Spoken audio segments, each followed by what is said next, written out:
this car is knocking right now. There are four main reasons that could be causing my engine knock.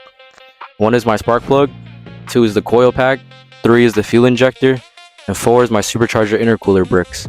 So we're gonna go down the line and figure out what's causing my engine knock. So on to number one, the spark plugs. Funny thing is, I actually have new spark plugs installed on this car about 1,000 miles ago. I got them myself and everything. So I can pretty much guarantee that the spark plug isn't going to be the issue. However, I can't say the same for number two, the coil pack. But I went on ahead and I swapped the coil pack from cylinder number 5 with cylinder number 4. So that means we're off to the fun part. And by fun part, I mean it's time for a data log.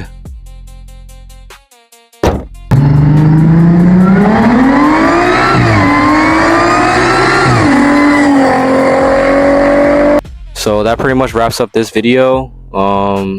Yeah, there's really not much else to do except just send the file over to my tuner and wait for their response. But thank you guys so much for watching. Stay tuned for the next video where I get a response from my tuner and we'll find out whether or not the coil pack really was the issue or not, you know. And I guess I have to spend more money on this fucking car.